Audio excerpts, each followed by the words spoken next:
Pernah wabah itu terjadi. Waktu itu penduduk Mesir 20 juta. Ketika wabah ini berlalu di Mesir, penduduk Mesir tinggal 2,5 juta. 17,5 juta meninggal. Sampai satu hari itu harta warisan berpindah 9 rumah. Satu hari dari pagi, petang, siang, petang, malam, harta warisan berpindah ke 9 rumah. Meninggal saudara pagi, berpindah ke anaknya siang, berpindah ke cucunya sore, berpindah ke adiknya petang, berpindah ke anak adiknya malam, sampai 9 rumah. Saking dahsyatnya wabah itu. Cerita tentang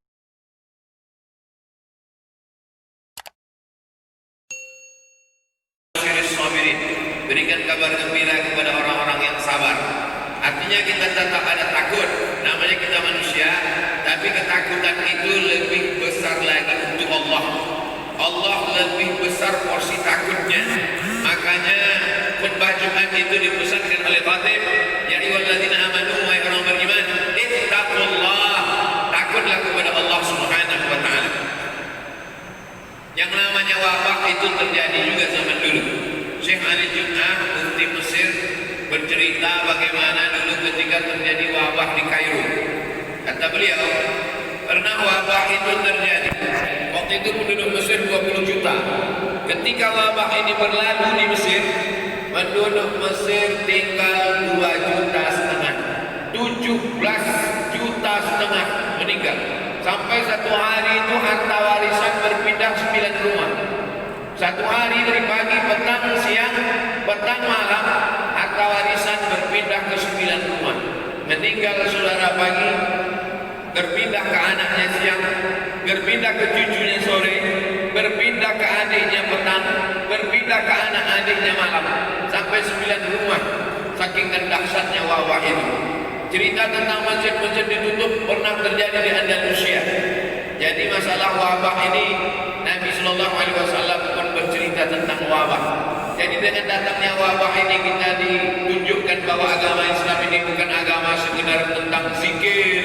Agama Islam ini bukan sekedar agama tentang sholat, tapi juga agama Islam cerita tentang wabah.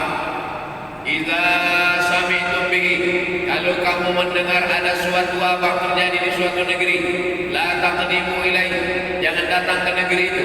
Seandainya Sidrap ini negeri yang zonanya zona hitam, saya yang dari luar tidak boleh datang, karena itu berarti mengambil virus dari negeri yang kena wabah.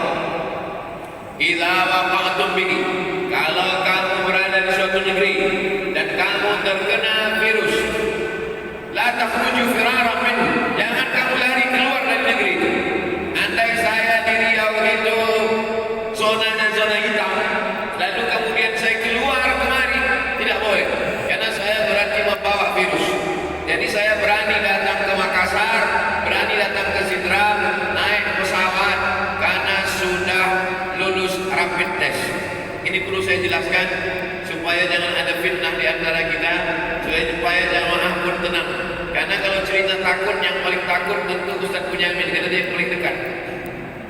Oleh sebab itu maka sebelum datang ke Sidrap, sebelum sampai ke Makassar, itu sudah rapid test dulu. Setelah dinyatakan bebas, dinyatakan negatif, barulah boleh keluar. Itu sudah dinyatakan Nabi Muhammad SAW 14 abad yang lalu. Lalu kemudian bagaimana sikap kita kalau ada orang yang terkena penyakit?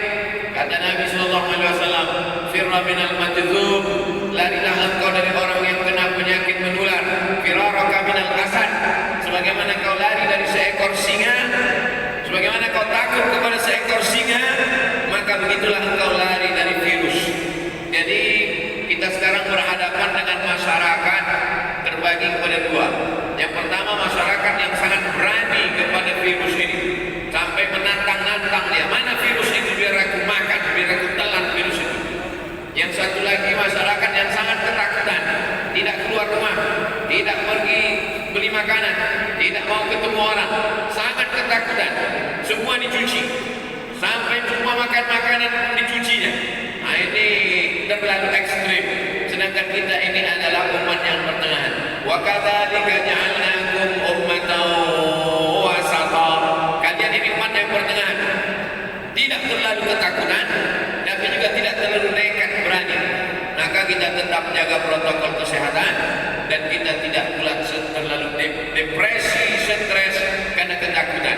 Jadi apa yang kita lakukan ini adalah kegiatan-kegiatan positif, karena melihat orang banyak bertemu walaupun tidak bersalaman. Saya tidak bersalaman dengan Bapak Wakil Bupati Sidrap, saya tidak bersalaman dengan Bapak Sekda, saya tidak bersalaman dengan alim ulama, tapi kita semua sadar dan tahu itu tidak mengurangi rasa hormat kita.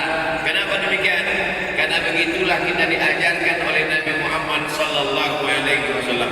Jadi ketika dulu pernah terjadi suatu wabah di Rusia, diputarlah film. Filmnya ini berbahasa Arab. Ceritanya tentang Ibnu Sina. Lalu kemudian Ibnu Sina pernah didatangi. Bagaimana caranya Ibnu Sina supaya penyakit ini tidak menular? Kata Ibnu Sina, orang yang berada di suatu tempat jangan pindah ke tempat lain. Orang yang berada di suatu tempat yang sudah kena tidak boleh keluar. Itu yang dikenal sekarang dengan istilah lockdown. Tapi lockdown ini terlalu besar resikonya. Karena kalau kita berani membuat lockdown, orang itu mesti dikasih makan, orang itu mesti dikasih gaji, orang itu mesti dikasih tempat tinggal. Lockdown biayanya terlalu besar. Maka ada di bawah lockdown, itulah dia PSBB. Orang tetap dikurung, tidak boleh keluar, tapi dia tetap bisa cari makan. Ini sudah dilakukan oleh Ibnu Sina. Ibnu Sina berabad-abad yang silam, sampai filmnya pun diambil oleh orang Barat, orang Rusia. Supaya apa? Supaya bisa mereka menekan agar tidak tersebarnya wabah ini. Oleh sebab itu, betul kata Allah Subhanahu wa taala dalam Al-Qur'an, "Udkhulu fis-silmi", masuklah kamu ke dalam ajaran Islam ini kafah, secara keseluruhan. Jangan ambil masalah tauhidnya saja, jangan ambil masalah hukum halal haramnya saja, jangan ambil masalah akhlaknya saja, tapi masalah penanganan wabah pun ambil juga dari Islam. Walaupun tidak Islam, jangan malu untuk mengambil ajaran Islam. Walaupun tidak percaya kepada Allah, jangan malu untuk mengambil kebaikan-kebaikan dari Al-Quran. Apa kata Abdullah bin Abbas radhiyallahu anhu, "Lau dha'a minni iqalu ba'iri la wajadtuhu fil Quran." Seandainya hilang tali onta, iqalu ba'iri, naik onta itu mesti diikat, mesti dipakai tali untuk belok kiri, belok kanan, berhenti atau maju, talinya yang dipegang, tali kekangnya. "Lau dha'a minni iqalu ba'iri", seandainya hilang tali kekang ontaku, la wajadtuhu fil Quran, aku pasti menemukannya dalam Al-Quran. Itu adalah bentuk kiasan. Apapun yang terjadi, Allah sebutkan dalam Al-Quran. Tapi kemampuan manusia ini tak sama. Sama seperti jari-jari kita. Ada yang tinggi, ada yang rendah, ada yang gemuk, ada yang kurus, ada yang pendek, ada yang panjang. Akal kita juga begitu. Ada akalnya yang sanggup membaca Al-Quran hanya sebatas membaca tajwid di dalam infak wal qalaqunna bilahunna. Ada yang sanggup akalnya membaca Al-Quran hanya sebatas pada terjemahnya saja. Tapi ada yang sanggup akalnya membaca Al-Quran menemukan solusi-solusinya. Oleh sebab itu orang baca Quran itu kata Nabi, Allahumma faqihhu fid din, dalamkan ilmu agamanya. Orang tidak hanya sekedar membaca Iqra, tapi juga memahaminya secara mendalam. Makanya jangan semuanya pergi berperang kata Nabi. Walaula nafara min kulli firqatin minhum ta'ifatun, jangan semuanya pergi berperang, karena mesti ada satu dua orang duduk bersama Nabi Muhammad SAW di Madinah. Tujuannya untuk apa? Liyatafaqahu fid din, supaya mereka belajar agama. Tujuannya untuk apa? Liyunziru qaumahum, supaya nanti mereka bisa pulang ke kampungnya. Liyunziru qaumahum, memberikan peringatan kepada umat supaya takut kepada Allah. La'allahum yahdharun, supaya mereka mengambil pelajaran. Ini poin pertama yang ingin saya sampaikan, bahwa sikap kita terhadap COVID ini jangan terlalu berlebihan, jangan terlalu ketakutan, jangan terlalu sembrono berani, jangan terlalu melanggar, tetap ikut protokol kesehatan, jangan terlalu tidak keluar rumah. Justru dengan keluar rumah, dengan ikut sholat berjamaah ke masjid,